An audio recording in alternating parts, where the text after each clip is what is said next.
அனைவருக்கும் வணக்கங்கள். TNPSC group 1 2025க்கான ப்ரீவியஸ் இயர் பாலிட்டி மெயின்ஸ் கொஸ்டின்ல இன்னைக்கு நம்ம பார்க்கக்கூடிய கேள்வி என்ன அப்படின்னு பார்த்தீங்கன்னா, 2023 குரூப் 1ல கேட்கப்பட்ட பாலிட்டி 10 மதிப்பெண் கேள்வி. நேஷனல் ஜுடிஷியல் அப்பாயிண்ட்ஸ் கமிஷன் அப்படிங்கிறத பத்தி ஒரு கொஸ்டின் கேட்டிருக்காங்க. ஸோ எக்ஸ்பிளிகேட்னாலும் எக்ஸ்பிளைன் தான் அர்த்தம். ஸோ விளக்குறது, எக்ஸ்பிளைன்கிறது மீனிங்.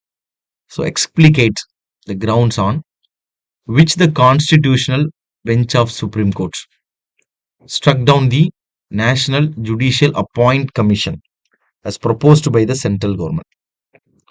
அதாவது நேஷனல் ஜுடிஷியல் அப்பாயிண்ட்ஸ் கமிஷன் அப்படின்னு தேசிய நீதித்துறை நியமனங்கள் ஆணையம் அப்படிங்கிற ஒரு அமைப்பை உருவாக்குவதற்கு மத்திய அரசு முயற்சி செய்து ஒரு சட்ட திருத்தத்தின் அடிப்படையில் உருவாக்கவும் செய்தார்கள். அப்போ மத்திய அரசு முன்மொழிந்த அந்த அமைப்பை உச்ச நீதிமன்றத்துடைய அரசியலமைப்பு அமர்வு, அதாவது constitutional bench of supreme court நீக்கம் செய்ததன் அடிப்படைகளை தெளிவுற விளக்குக. ஃபர்ஸ்ட் இந்த கேள்வியுடைய பின்புலம் என்ன அப்படிங்கிறத பார்த்துட்டு நிறைய அட்ரஸ் பண்ணிடலாம். அது 10 மார்க் கேள்வி கேட்டிருக்கிறாங்க. நேஷனல் ஜுடிஷியல் அப்பாயிண்ட்ஸ் கமிஷனை என்னங்க, இதுல என்ன சொல்லியிருக்கிறாங்க, அதை ஏன் உச்ச நீதிமன்றம் ஸ்ட்ரக் டவுன் பண்ணா நீக்கம் செஞ்சிருச்சு, இந்த பவர் இருக்குதா உச்ச நீதிமன்றத்துக்கு, அதை பத்தி தான் இன்னைக்குள்ள இந்த கிளாஸ்ல நம்ம பார்க்க போறோம். ஸோ இந்த கொஸ்டினுக்கு நம்ம எப்படி ஆன்சர் பண்ணியிருக்கிறோம் அப்படிங்கிறத பார்ப்போம். 10 மார்க்ல கேட்டிருக்காங்க. ஸோ இந்த கொஸ்டினை நான் மேலே எழுதியிருக்கிறேன். National explicate the grounds on which the constitutional bench of supreme Court struck down the national judicial appoint commissions as proposed by central government. சரி, இப்போ நேஷனல் ஜுடிஷியல் அப்பாயிண்ட்ஸ் கமிஷன் என்ன அப்படின்னு பாத்தீங்கன்னா, பொதுவாவே நீதிமன்றத்துல உச்ச நீதிமன்றத்துடைய தலைமை நீதிபதியை நியமனம் செய்யறதுக்கு யார் அடுத்த தலைமை நீதிபதி அப்படிங்கிறத தேர்ந்தெடுக்கிறதுக்கு என்ன முறையை பின்பற்றுறாங்க அப்படின்னா, கொலீஜியம் அப்படிங்கிற ஒரு முறையை பின்பற்றிட்டு இருக்காங்க. கொலீஜியம் அப்படின்னா என்ன அப்படின்னா, இப்ப நம்ம லெஜிஸ்லேட்டிவ் பாடியில உள்ள எம்பிக்கள்லாம் மக்கள்கிட்ட ஓட்டு வாங்கி அவங்க ஜெயிச்சு உள்ள வர்றாங்க. சரிங்களா? அப்போ எம்பிக்களும் எம்எல்ஏக்களும் மக்களால் அங்கீகரிக்கப்பட்டு வாக்கு சேகரிச்சுட்டு உள்ள வர்றாங்க. நாளைக்கு நீங்க ஒரு அரசு பணிக்கு போற நீங்களும் ஒரு தேர்வு எழுதி அதுல பாஸ் பண்ணி உள்ள போறீங்க.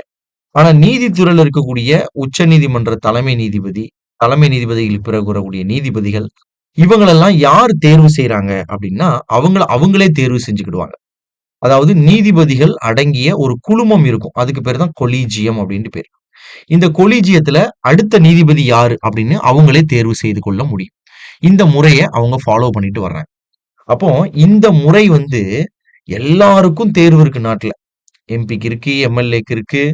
அதே மாதிரி உச்ச நீதிமன்றத்தை தவிர மீது எல்லாரும் ஒரு பப்ளிக் சர்வெண்ட்ல ஒரு குரூப் 4, குரூப் 2, குரூப் 1 எல்லாருக்கும் தேர்வு. ஐஏஎஸ், ஐபிஎஸ் எல்லாருக்கும் எக்ஸாம் இருக்கு. இது ஒரு பதவிக்கு உள்ள வரும் பொழுது அந்த பதவிக்கான தேர்ந்தெடுப்பு அப்படிங்கிறது அவங்களே ரெக்ரூட் பண்ணிக்கிறாங்க. இப்போ எலெக்ஷன் கமிஷனுடைய சேர்பர்சனை தேர்ந்தெடுக்கிறதுக்குன்னு ஒரு ஸ்கேல் வச்சிருக்காங்க. கவர்மெண்ட் அதுல தலையிடுது, அவங்க தேர்ந்தெடுக்கிறாங்க. ஆனா இந்த நீதித்துறையில இருக்கக்கூடிய இந்த தலைமை நீதிபதிகள் தேர்ந்தெடுக்கிறதுக்கு ஒரு ஸ்டாண்டர்டான ஒரு கமிஷன் என்றே ஒன்று கிடையாது.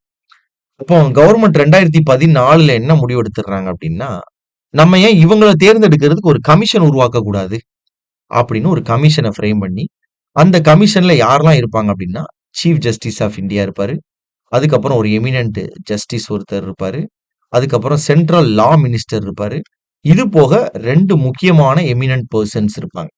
இந்த எமினன்ட் பர்சன்ஸை யார் தேர்ந்தெடுப்பாங்கன்னா, பிரைம் மினிஸ்டர் போன்ற முக்கியமான பொறுப்புல இருக்கிறவங்க தேர்ந்தெடுப்பாங்க. இப்படி ஒரு கமிஷனை ஃப்ரேம் பண்ணி, இந்த கமிஷன் மூலமாகத்தான் ஒரு சீஃப் ஜஸ்டிஸை நம்ம தேர்ந்தெடுக்கணும் அப்படின்னு ஒரு முறையை 2014ஆம் ஆண்டு மத்திய அரசு கொண்டுட்டு வர்றாங்க. இதுக்கு பேர் தான் நேஷனல் ஜுடிஷியல் அப்பாயிண்ட்ஸ் கமிஷன். அதாவது தமிழ்ல சொல்லணும் அப்படின்னா தேசிய நீதித்துறை நியமன ஆணையம் அப்படின்னு பேர். சோ இது ஒரு நல்ல மெத்தட் அப்படின்னு மத்திய அரசு கொண்டு வந்தாங்க. அப்போ இதை என்ன செய்யறாங்க அப்படின்னா, சுப்ரீம் கோர்ட்டுடைய ஜுடிஷியல் ரிவ்யூ பவர், அதாவது நீதிமன்றத்துக்கு ஜுடிஷியல் ரிவ்யூ பவர் அப்படின்னு ஒரு பவர் இருக்கு. ஜுடிஷியல் ரிவ்யூ அப்படின்னா என்ன அப்படின்னா, தன்னுடைய அதாவது நம்ம ஒரு நாட்டோட நிர்வாகத்தை எடுத்துக்கிட்டீங்க அப்படின்னா, சட்டம், நிர்வாகம், நீதித்துறை. இப்போ இந்த நிர்வாகமும் சட்டம் இயற்றக்கூடிய அந்த சட்டங்களையும் இவங்க ஆய்வு செய்யறதுக்கும், இது சரி செல்லும் செல்லாதுன்னு சொல்றதுக்கும் இந்த ஜுடிஷியரிக்கு அதிகாரம் இருக்கு, நீதித்துறைக்கு அதிகாரம் இருக்கு. அப்ப ஜுடிஷியல் ரிவ்யூ மூலமாக என்ன செய்யறாங்க அப்படின்னா, இந்த அமைப்பே செல்லாது அப்படின்னு கட் பண்றாங்க. இத கட் பண்றதுக்கு நீதித்துறைக்கு அதிகாரம் இருக்கா? இருக்கு. என்ன சொல்றாங்கன்னா, இது basic structure doctrine of the கான்ஸ்டிடியூஷன பாதிக்குது. அதாவது 1973ல தான் முதன்முறையாக உச்சநீதிமன்றம் கேசவனந்த பாரதிங்கிற ஒரு கேஸ்ல இந்த பேசிக் ஸ்ட்ரக்சர் அப்படிங்கிற ஒரு விஷயத்த சொல்லியிருக்காங்க. அதாவது நம்ம அரசியலமைப்ப வாசிச்சு பார்க்கும்போது நெறைய இடங்கள்ல நெறைய இன்டர்பிரிட்டேஷன் இருக்கும். ஆனா, நம்ம முன்னோர்கள் வந்து எழுதும் பொழுது ஏதோ ஒரு அடிப்படைய வச்சு தான் எழுதியிருப்பாங்க. அப்ப அந்த அடிப்படை கட்டமைப்பை மாற்றக்கூடிய எந்த ஒரு விஷயத்தையும் ஏற்றுக்கொள்ளக்கூடாது. அப்படின்னு உச்சநீதிமன்றம் சொல்லும் பொழுது, இந்த நியமனம் என்பது நீதித்துறை சுதந்திரத்தை முழுவதுமாக கட்டுப்படுத்துகிறது. அவங்களே தேர்ந்தெடுக்காம லா மினிஸ்டர், எக்ஸிக்யூட்டிவ்லாம் உள்ள வந்து நிக்கிறாங்க. அப்ப எக்ஸிக்யூட்டிவ் ஏன் இந்த நீதித்துறை நியமனத்துக்குள்ள வரணும்? இது இண்டிபெண்டன்ஸ் ஆஃப் ஜுடிஷியரிங்கிற ஒரு பேசிக் ஸ்ட்ரக்சர பாதிக்குது. அப்படின்னு 2015ஆம் ஆண்டு ஒரு 5 நீதிபதிகள் அடங்கிய அமர்வில் 1:4 என்கின்ற விகிதத்தில் 4 நீதிபதிகள் இந்த அமைப்பு செல்லாது என்று தீர்ப்பு குடுக்குறாங்க. இப்போ இந்த வழக்கு தான் உங்களுக்கு 2015ல ஒரு லேண்ட்மார்க் ஜட்ஜ்மெண்டாக மாறுகிறது. இவ்வளவுதான் கதை. இப்போ Supreme Court struck down NJAC, national judicial appoints commission. இது ஒரு லேண்ட்மார்க் ஜட்ஜ்மெண்ட். 2015ல Supreme Court struck down in the NJAC. ஏன் அப்படின்னா, as it violated the basic structure of constitution. பேசிக் ஸ்ட்ரக்சரை பாதிச்சிருச்சு. பேசிக் ஸ்ட்ரக்சரை பாதிக்கக்கூடிய எந்த ஒரு விஷயத்தையும் ஏற்றுக்கொள்ள முடியாது அப்படின்னு உச்சநீதிமன்றம். நேஷனல் ஜுடிஷியல் அப்பாயிண்ட்ஸ் கமிஷன் ஆக்சுவலா இது எப்ப இன்ட்ரோடியூஸ் பண்றாங்கன்னா 99வது கான்ஸ்டிடியூஷனல் அமெண்ட்மெண்ட் ஆக்ட் 2014ல கொண்டு வராங்க. இதோட நோக்கம் என்ன அப்படின்னா, ரீப்ளேஸ் த கொலீஜியம் சிஸ்டம். என்ன காரணத்துக்காகனா, இந்த கொலீஜியம் ஒரு முறை இருக்கக்கூடாது. எல்லாருக்கும் நாட்டுல தேர்வு இருக்கு. எல்லாருக்கும் தேர்ந்தெடுக்கிற ஒரு முறை இருக்கும் பொழுது, இப்ப இவங்களுக்கும் ஒரு முறை தான் இருக்கணும். Election commission, prime minister, president முதற்கொண்டு தேர்வு வைக்கிறாங்க. அப்ப அந்த கமிஷன் தான் ஒருத்தர் இருக்கிறாங்க. கமிஷன் இருக்கு. இப்போ இவங்களுக்கு கமிஷன் வேணும். வெர்டிக்ட் தீர்ப்பு என்ன குடுக்குறாங்க? இது அன்கான்ஸ்டிடியூஷனல்னு தீர்ப்பு குடுக்குறாங்க. அரசியலமைப்பிற்கு முரண்பட்டது. 4:1 மெஜாரிட்டி. 5 நீதிபதிகள 4 நீதிபதிகள் என்ன சொல்றாங்க? முரண்பட்டதுங்கிறாங்க. ஒரு நீதிபதி ஏற்றுக்கொள்றார். ஏன்னா நீதிமன்றத்தோட தீர்ப்புல 5 பேரும் ஒரே மாதிரி தீர்ப்பு குடுக்கணும்னு அவசியம் கிடையாது. சரி, இப்போ இந்த கொஸ்டினோட பேசிக்க இங்க சொல்லிட்டு இப்பதான் உள்ளேயே போறோம். Grounds for striking NJC. அவங்க கேட்டிருக்க என்னன்னா, என்ன காரணத்துக்காகலாம் அத ஸ்ட்ரைக் ஒரு காரணமா இருக்காது. Violation of the basic structure okay ஒண்ணுதான். வேற என்னென்ன ரீசன்லாம் இருக்குன்னு பார்ப்போம். First violation of the basic structure. அடிப்படை கட்டமைப்பை இது மீறிருச்சு. என்ன அடிப்படை கட்டமைப்பு மீறி இருக்கு? ஜுடிஷியல் இண்டிபெண்டன்ஸ்ங்கிறதும் ஒரு part of the basic structure தான். அதாவது அடிப்படை உரிமை குடிமக்களுக்கு கொடுத்திருக்கிறது. அது வந்து ஒரு அடிப்படை கட்டமைப்பு. அரசுக்கு நெறிமுறை கட்டமைப்புகள் இருக்கு. அதே மாதிரி நீதித்துறைக்குன்னு ஒரு சில உரிமைகள் இருக்கு. அதான் அவங்களுடைய இண்டிபெண்டன்ஸ். அந்த இண்டிபெண்டன்ஸ் அப்படிங்கிறது அவங்களுடைய அடிப்படை கட்டமைப்புல வருது. இந்த என்ஜேஇசி என்ன செய்யுது? இத டைல்யூட் பண்ணுது அப்படின்னு சொல்றாங்க. இத டைல்யூட் பண்ணிருக்கு. ஃபர்ஸ்ட் பாயிண்ட் அதான். நீங்க அங்க இன்ட்ரோடக்ஷன்ல பேசிக் ஸ்ட்ரக்சர பாதிக்குதுன்னு பொத்தாம் பொதுவா சொல்லிட்டு வந்தாச்சு. இங்க உள்ளதான் விளக்குறோம். என்ன பேசிக் ஸ்ட்ரக்சர பாதிச்சதுன்னா, ஜுடிஷியல் இண்டிபெண்டன்ஸ்ங்கிற பேசிக் ஸ்ட்ரக்சர பாதிக்குது. 2வது இன்க்ளூஷன் ஆஃப் எக்ஸிகியூட்டிவ் மெம்பர்ஸ். அதாவது நீதித்துறை இருக்கு, நிர்வாகம் இருக்கு. நிர்வாகத்துக்குள்ள என்னைக்காவது நீதித்துறை வந்து தலையிட்டு இருக்கா? இப்ப நீதித்துறைக்குள்ள ஏன் நிர்வாகம் வந்து தலையிடுது அப்படிங்கிற கான்ட்ரோவர்சி வருது. இப்ப இன்க்ளூஷன் ஆஃப் எக்ஸிகியூட்டிவ் மெம்பர்ஸ் ஏன் உள்ள வராங்க? பிரசன்ஸ் ஆஃப் லா மினிஸ்டர் உள்ள வராங்க. இது வந்து என்ன செய்யுதுன்னா, ஜுடிஷியருடைய பிரைமேசிய காம்ப்ரமைசிங் பண்ணுது. ஜுடிஷியோடைய ஆணித்தனமான ஒரு இந்த பிரைமேசி அப்படிங்கிற அந்த ஆணித்தனத்தை வந்து என்ன செய்யுது? காம்ப்ரமைஸ் பண்ணுது. அப்ப நீதித்துறை வீக்குங்கிற மாதிரி தானே இந்த இடத்துல காட்டுது. வீக்னஸ காட்டுற மாதிரி இருக்கு. Third one, veto power to நான் ஜுடிஷியல் மெம்பர்ஸ். இப்போ நீதிபதிக்கு சீஃப் ஜஸ்டிஸ் வராரு. இன்னொரு மெம்பர் ஒருத்தர் சீஃப் ஜஸ்டிஸ் பதிலா ஜஸ்டிஸ் ஒருத்தர் வராரு. ஒரு லா மினிஸ்டர் வராரு. இந்த 2 பேர் யாரு? இவங்க ஒரு நான் ஜுடிஷியல் மெம்பர்ஸ். இவங்களுக்கு ரெக்கமெண்டேஷன் பண்றதுக்கு அதிகாரம் இருக்காரு. வீட்டோ பவர் குடுக்குறாங்களே. இது டிஸ்ப்ரொபோர்ஷனேட் கண்ட்ரோல் அப்படிங்கிறாங்க. அப்போ இவங்களும் லா மினிஸ்டர் மட்டும் சேர்ந்துட்டாங்கன்னா 3 பேர் இங்க என்னவா மாறிடுறாங்க? பவர்ஃபுல் அத்தாரிட்டியா மாறிடுறாங்க. இங்க சிஜேஐயும் ஜஸ்டிஸ் மட்டும் தான் இருக்கிறாங்க. இப்ப 5 பேர்ல ஒரு நீதிபதிய வேணும்னு இவங்க சொன்னாங்கன்னா, நீதித்துறை சம்பந்தமா உள்ளவங்க 2 பேர் தான் சொல்ல முடியுது. மீதி 3 பேர் என்ன வந்துடுறாங்க? லா மினிஸ்டர் அண்ட் 2 எமினன்ட் பெர்சன் வர்றாங்க. ஒருவேளை இந்த நீதிபதியை பிடிக்கலன்னா இவங்க 3 பேர் மறுத்துட்டாங்கன்னா 2 பேர் சொல்றது எடுபடுமா? 3 பேர் சொல்றது எடுபடுமா? சோ டிஸ்ப்ரொபோர்ஷனேட் கண்ட்ரோலா இங்க மாறுது. Fourth one, ambiguity on eminent of person. Eminent person சொல்றாங்க, நிபுணர்னு சொல்றாங்க இந்த 2 பேரை. இவங்களுக்கு என்ன ஸ்கேல் இருக்குன்னு தெரியுமா? யார் அந்த நிபுணர்? எந்த துறையில நிபுணர்? அத பத்தி விளக்கம் இருக்கா? இல்ல. No clear qualification. Risking judicial objectivity. ஜுடிஷியரியுடைய தேர்ந்தெடுக்கக்கூடிய அப்ஜெக்டிவிட்டின்னு சொல்லக்கூடிய அந்த நோக்கத்தை அது வந்து பாதிக்குது. அப்ஜெக்டிவிட்டி அப்படின்னா, இப்போ ஒரு ரீசனை வச்சுதான் நம்ம என்ன செய்ய முடியும்? ஒரு தண்டனையை நம்ம கொடுக்குறோம். அதுக்கு பேர் தான் அப்ஜெக்டிவிட்டி. அதாவது பேப்பர்ல என்ன இருக்கோ அந்த விஷயத்த வயலேட் பண்ணும்போது அது வந்து அப்ஜெக்டிவா இருக்கு. நான் சொல்றது புரியும்னு நினைக்கிறேன். 2 பேர் வர்றாங்க. ஒருத்தர் வந்து ஒரு கிரைம்ல என்கேஜ் ஆயிருக்கிறார். அவர் கிரைம்ல என்கேஜ் ஆனதுக்கு நமக்கு ரெக்கார்டு இருக்கு அப்படின்னா, அந்த ரெக்கார்டு பிரகாரம் அவருக்கு தண்டனை கொடுக்கணும். இங்க நம்ம வந்து நம்மளுடைய சுப்ரீமேசியாவோ, ஆர்பிட்ரேரியாவோ நம்ம முடிவெடுக்க முடியாது. அப்போ ஜுடிஷியல் ரிஸ்கிங் அப்ஜெக்டிவிட்டி அப்படின்னா, இப்ப அவங்களுடைய அந்த முடிவெடுக்கக்கூடிய திறனை இது வந்து பாதிக்கிறதா இருக்கு. 5th one violation of separation of பவர்ன்னு சொல்றோம். அதாவது நம்ம நாட்டுல வந்து இது ஒரு குவாசி ஃபெடரல் ஸ்டேட்டா இருந்தாலும் அதிகார பிரிவினை என்பது இருக்கு. யார் யாருக்கு என்னென்ன டியூட்டின்னு கொடுத்துருக்கோம். இங்க இந்த இடத்துல நீதித்துறையுடைய சுதந்திரத்துல இவங்க வரும் பொழுது என்ன ஆகுதுன்னா, அதிகாரத்தை பகிர்ந்தளிக்கக்கூடிய அந்த செப்பரேஷன் ஆஃப் பவர் அப்படிங்கிற ஒரு கான்செப்டை இவங்க வயலேட் பண்றாங்க. blurred தி எக்ஸிகியூட்டிவ் ஜுடிஷியரி பவுண்டரி. ஜுடிஷியரி எதுக்குள்ள நிக்கணும், எக்ஸிகியூட்டிவ் எது வரைக்கும் இருக்கணும்னு ஒரு வரையறை இருக்கு. அந்த வரையறையை மீறுற மாதிரி இருக்கு. அஃபெக்ட் தி கான்ஸ்டிடியூஷனல் ஸ்கீம்.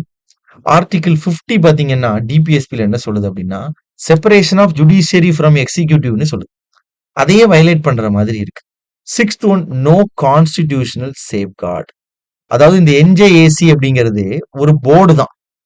அந்த போர்டை நம்ம கான்ஸ்டிடியூஷனலையும் பண்ணல. உதாரணத்துக்கு எலெக்ஷன் கமிஷன்ங்கிறது ஒரு கான்ஸ்டிடியூஷனல் அத்தாரிட்டி. அதே மாதிரி இதை நம்ம கான்ஸ்டிடியூஷனலும் பண்ணல.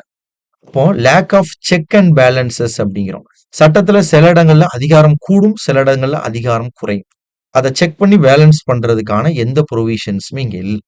பயாஸ் ஃப்ரம் நான் ஜுடிஷியல் மெம்பர்ஸ். இங்க பயப்படுறது இந்த நான் ஜுடிஷியல் மெம்பர் யார்? இந்த 2 பேர் தான் அவங்க பயப்படுறாங்க. ஸோ இதுக்கப்புறமா இந்த இந்த தீர்ப்பு என்ன சொல்லுது அப்படின்னா, இந்த நேஷனல் ஜுடிஷியல் அப்பாயிண்ட்ஸ் கமிஷன் அப்படிங்கறத ஸ்ட்ரக் டவுன் பண்ணிட்டாங்க. கிடையாது, செல்லாது. ஆனாலும் நீதித்துறையிலும் சில குறைபாடுகள் இருக்கப்பே தான் எக்ஸிகியூட்டிவ் இந்த முடிவு எடுத்திருக்காங்க. சரியா? கரெக்ட் தானே? இப்போ எக்ஸிகியூட்டிவ்ல சில குறைபாடுகள் இருந்துச்சுன்னா நீதித்துறை ஜுடிஷியல் ஆக்டிவிசம் மூலமா தலையிடுது இல்லையா? அதே மாதிரி இந்த இடத்துல நீதித்துறையிலும் நியமனத்துல சில குறைபாடுகள் கண்ணுக்கு எதிராக தெரிவதால் மட்டும்தான் இப்படி ஒரு கமிஷன் எடுக்க வேண்டிய சூழல் வருதுன்னு மத்திய அரசு குற்றம் சாட்டுறாங்க. அப்போ இந்த நீதித்துறையில் உள்ள கொலிஜியத்தோட டிரான்ஸ்பரன்சியை வெளிப்படுத்துறதுக்கு நீதித்துறை அடுத்த நடவடிக்கை எடுக்கிறாங்க. 2017 இருந்து ஆன்லைன் கொலிஜிய முறையை அவங்க வந்து ஃபாலோ பண்றாங்க. சோ இது வந்து நீதித்துறையும் திருத்துவதற்கு ஒரு வாய்ப்பை தருகிறது. இப்போ கான்ஸ்டிடியூஷனோட பேசிக் ஸ்ட்ரக்சரை பாதிக்குது, சரி ரைட், அதை நீக்கியாச்சு. ஆனா நீதித்துறையோட அக்கௌண்டபிலிட்டின்னு ஒண்ணு இருக்கு இல்லையா, அதையும் பார்க்கணும் இல்லையா? இப்போ இனிமே இந்த மாதிரி முறை வரக்கூடாது அப்படிங்கிறதுனால இங்க சிக்னிபிகன்ஸ் என்னன்னா, கொலிஜியத்தை ரீஃபார்ம் பண்ணணும் அப்படிங்கிற ஒரு ஐடியாலஜி நீதித்துறைக்கு கிடைக்குது, ட்ரிகர் பண்ணுது. அதாவது நம்ம கொலிஜிய முறை வந்து கண்ணுக்கு எட்டுன வரைக்கும் எல்லாருக்குமே தப்பா தெரியுது. அப்போ இன்னைக்கு இந்த வழக்கு வந்த மாதிரி இனிமேலும் வழக்கு வரக்கூடாது. இந்த மாதிரி ஒரு அமைப்பை உருவாக்கணும்னு மத்திய அரசு நினைக்க கூடாது. 2வது லிமிட்ஸ் தி எக்ஸிகியூட்டிவ் பவர். நிர்வாகத்துடைய கட்டுப்பாட்டையும் இவங்க என்ன செய்யறாங்க, நிர்வாகத்தின் திறனையும் குறைக்கிறாங்க. ரீஅசர்ஷன் ஆஃப் ஜுடிஷியரி இண்டிபெண்டன்ஸ். நீதித்துறைக்கு ஒரு சுதந்திரம் இருக்குப்பா அப்படின்னு அந்த சுதந்திரத்தை மறுபடியும் மறுவரையறை செய்திருக்கிறார்கள். அவ்வளவுதான். சரி, இப்ப கன்க்ளூஷன் என்ன கொடுத்திருக்காங்க அப்படின்னா, the verdict preserved judiciary independence. Judiciary independence இது ப்ரிசர்வ் பண்ணிருச்சு. But also highlighted the need of judiciary reforms. இப்போ ஒரு பிரச்சனை நடக்கு, பிரச்சனையை கண்ட்ரோல் பண்ணியாச்சு. ஆனா இந்த பிரச்சனை ஏன் ஏற்பட்டுச்சு அப்படிங்கிறதையும் பார்க்கணுமா இல்லையா? ஒரு ஊர்ல கலவரம் வருது. கலவரம் வரும்பொழுது இந்த கலவரத்தை கட்டுப்படுத்துறதுக்கு நம்ம நடவடிக்கை எடுத்தாச்சு, சப்ரஸ் பண்ணிட்டு கலவரத்தை மிட்டிகேட் பண்ணி பீஸ்ஃபுல் ஆக்கியாச்சு, அமைதியை கொண்டு வந்தாச்சு. அடுத்து என்ன நடவடிக்கை எடுக்கணும்? இந்த கலவரம் ஏன் ஏற்பட்டுச்சு அப்படிங்கிறது பார்க்கணும். அது இன்னும் நடக்காம நம்ம தடுக்கணும். அதே மாதிரி இந்த இடத்துல ஏற்பட்ட இந்த பிரச்சனைய நீதித்துறை சுதந்திரத்தை அது அப்ராகேட் பண்ணுதுன்னு கண்டுபிடிச்சு அதுக்கு ஒரு ஃபுல் ஸ்டாப் வச்சுட்டோம். பட் இந்த பிரச்சனை என்ன கொண்டு வருதுன்னா, ஜுடிஷியரிலும் சில ரீஃபார்ம்ஸ் கொண்டுட்டு வரணும். நீதித்துறையில உள்ள நீதிபதிகளை தேர்ந்தெடுப்பதிலும் சில வெளிப்படைத்தன்மை இருக்க வேண்டும். அவங்களுக்கும் சில பொறுப்பு இருக்கு, அக்கௌண்டபிலிட்டி இருக்கு. நீதித்துறை சுதந்திரத்தையும் அவங்க தப்பா பயன்படுத்திடக்கூடாது. எல்லாருக்கும் நாட்டுல தேர்வு இருக்கும்போது அப்ப நமக்கு மட்டும் என்ன தேர்வு இல்லாம இருக்கு? அப்ப அவங்களுடைய பொறுப்புணர்வை இந்த இடத்துல கொண்டுட்டு வரணும் அப்படிங்கிறது தான் இந்த இடத்துல நம்ம சொல்ற conclusion. So the verdict preserved judiciary independence, but also highlighted the need of judicial reforms for the accountability of the judicial system அப்படிங்கறதை இந்த இடத்துல சொல்றோம். Thank you. Suresh IAS academy வெற்றியின் முகவரி.